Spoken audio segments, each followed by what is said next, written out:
Fala galera, tudo bem? Então vamos falar agora um pouquinho sobre a primeira lei de Newton. Mas para a gente chegar até a primeira lei de Newton, tem alguns conceitos que são importantes a gente lembrar. Por exemplo, qual é o conceito de força? Força é o agente capaz de alterar o vetor velocidade. Podemos pensar assim, né? Então, é um agente capaz de alterar o vetor velocidade ou causar deformação no corpo, né? Mas vamos pensar isso, alterar o vetor velocidade, como assim? O que pode alterar nesse vetor velocidade? Pode alterar o módulo, a direção e o sentido, ok? Ou módulo e direção para facilitar a nossa vida. Módulo e direção. Então, se eu tenho um movimento retilíneo, a alteração que vai ser sofrida por esse vetor velocidade vai ser somente no tamanho, ou seja, ele vai variar em módulo. Quando nós temos um movimento curvilíneo, ele pode ser que o módulo não varie, mas a direção do vetor velocidade, que é sempre tangencial à trajetória, vamos pensar assim, ó, eu tenho aqui um objeto, aqui eu tenho esse mesmo objeto. Nesse instante ele tinha uma velocidade para cá, ok? Nesse instante ele já tem uma velocidade para cá, é sempre tangencial à trajetória. Ah, professor, se fosse aqui, então tangencial à trajetória. Pode ser que o tamanho seja sempre o mesmo, né? Pode ser que seja sempre o mesmo, mas a direção mudou. Então isso ele sofreu alteração. Por que ele sofreu alteração? Porque uma força agiu sobre ele, senão não teria sofrido, ok? Outro conceito que é importante a gente lembrar é o conceito de corpo extenso e ponto material. Ponto material ou partícula, quando a gente diz uma partícula é um ponto material, ok? Ponto material ou partícula é quando a gente despreza a dimensão do objeto em relação ao fenômeno que está estudando. Ah, esse canetão em relação ao tamanho da rua. É um pontinho. Se eu fosse representar a rua, representaria o canetão um pontinho, ok? Um carro em relação à rodovia. Então é quando a gente pode desprezar a dimensão do objeto. E quando eu falo dimensão, não é a massa, é só a dimensão, é só o tamanho. A massa continua existindo normal, ok? Então a gente despreza o tamanho em relação ao que a gente está estudando. E o corpo extenso é quando a gente não consegue fazer isso. A gente não consegue. Vamos imaginar o tamanho da tampa do canetão em relação ao canetão. Eu posso comparar e dizer quantas tampas equivale o tamanho do canetão. Então eu já não posso mais desprezar, ok? O tamanho de um trem em relação a uma ponte, né? Vamos imaginar um trem de 200 metros, uma ponte de 1 quilômetro. Eu não posso desprezar. Então, corpo extenso é quando eu não posso desprezar as dimensões em relação ao que a gente está estudando. Ponto material ou partícula é quando eu posso desprezar as dimensões em relação ao que eu estou estudando. Ok até aí? Então, a gente já lembrou o conceito de força, ponto material, corpo extenso. Ok? Então, vamos pensar agora no que é inércia.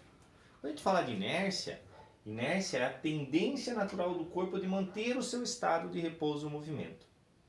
Então, uma ideia assim que antecede ali desde o tempo de Aristóteles, pensava-se o seguinte, que um corpo para ele estar em movimento tinha sempre que uma força estar agindo sobre ele, certo? Daí começaram a pensar, não, então ele só está se movimentando porque tem força. Então quando eu lanço esse objeto, ele só estaria indo para cima porque tinha uma força. Mas a gente parou e começou a perceber que lá com a ideia de Galileu até, Galileu que veio afirmar isso, esse conceito de inércia, ele percebeu o seguinte, que não era assim.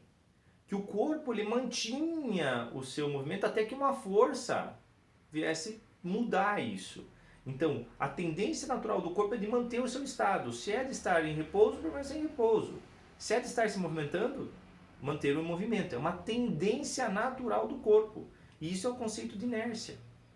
Alguns exemplos do conceito de inércia. Se você está num carro, né, sentado no banco do passageiro, e o carro freia, o carro freou, a tua tendência não é de você ir para frente? Aí o cinto te segura, ok? Então essa tendência natural de você manter a velocidade. O carro diminuiu a velocidade, você continuaria com a mesma velocidade, ok? Você no ônibus, o ônibus está indo para lá, ele está parado. Quando ele inicia o movimento, a tua tendência era ficar parado, então você foi para trás do ônibus. Essa foi a tua tendência. O ônibus foi para frente e você quis ficar parado. Dá uma ideia de que você foi para trás, mas você não foi para trás, você ficou parado. O ônibus se moveu. Ok? Vamos imaginar assim, Aqui a pessoa, o ônibus aqui. A tua tendência vai ficar parado, ó. Se o ônibus for para frente, significa que você em relação ao ônibus foi para trás. Entendeu? Então essa é a tendência de ficar manter aquele movimento. E a mesma coisa acontece nos movimentos curvilíneos. Quando o carro faz uma curva para a esquerda, a gente dentro do carro tem a sensação de ir para a direita. Mas não, a nossa tendência era continuar em linha reta. Nossa tendência é ir em linha reta, mas o carro mudou. Então aí ele vai empurrando a gente em direção a ele, devido ao atrito com o solo e tudo mais. Ok? Até aí? Então a inércia é a tendência natural dos corpos de manter a sua trajetória ou de manter o seu estado de repouso ou de movimento. Até aí tranquilo? Quando a gente falou do movimento curvilíneo, veio à cabeça a centrifugação. Quando a gente fala de uma centrífuga. A centrífuga, ela começa a girar e ela tem esse nome centrífuga porque a gente está colocando como referência a água que está lá dentro ou o objeto que está lá dentro.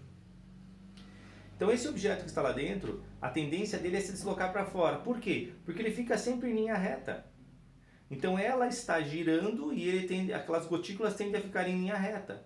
E aí automaticamente vão saindo da roupa, no caso de uma centrífuga de roupas. Mas temos centrífuga para sangue, para separar partículas. Tem centrífugas em várias aplicações, ok? Então todas têm o mesmo processo. A centrifugação é girar e fazer com que os objetos na parte de dentro se mantenham em linha reta, certo?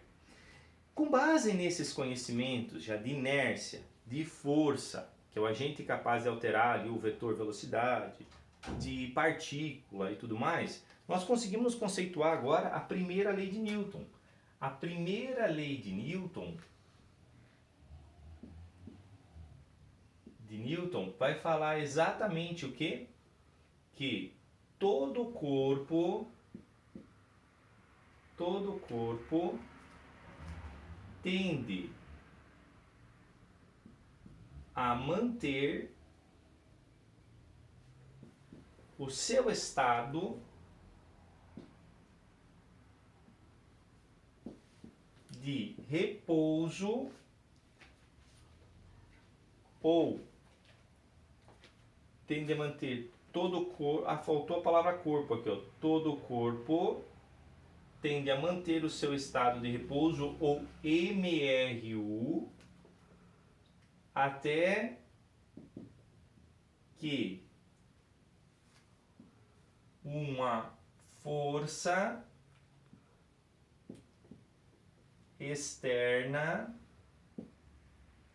resultante, vamos colocar assim, ó, uma força resultante externa e não nula atue sobre ele.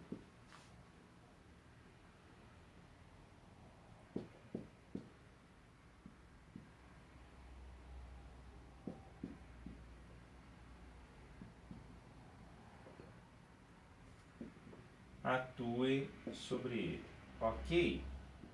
Bom, vamos parar e pensar o seguinte, por que a gente fala de uma força resultante não nula? Porque se o corpo tem, vamos pensar na inércia, tendência natural do corpo de manter o seu estado. Se não tiver nenhuma força atuando, ele vai continuar com aquele movimento infinitamente. Então você pega um objeto, por exemplo, fora do planeta aí, e você lança ele em linha reta, ele vai continuar em linha reta infinitamente. Por quê? Porque não tem força externa agindo sobre ele, ok? Vamos pensar assim, não tem resistência de ar, não tem nada. Então ele vai continuar com o seu movimento. É a tendência do corpo, é inércia.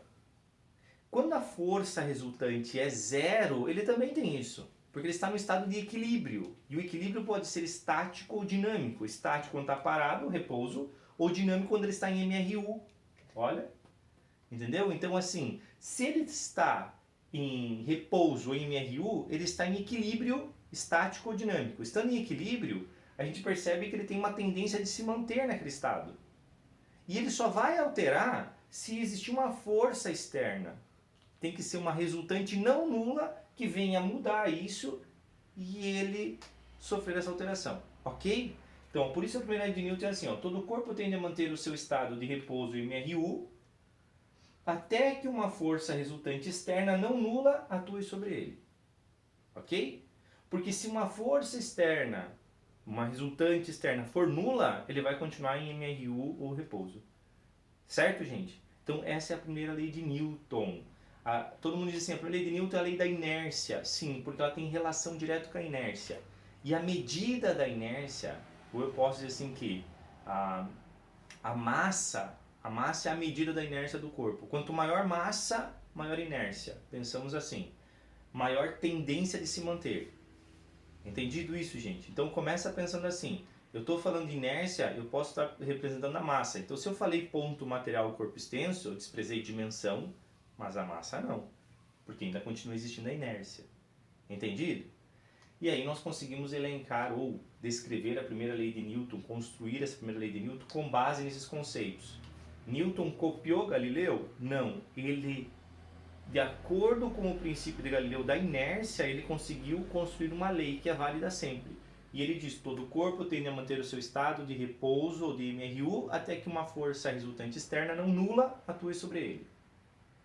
Porque quando uma força externa não nula atuar sobre ele, já alterou isso aqui. Beleza, gente? Então, até a próxima e fiquem bem.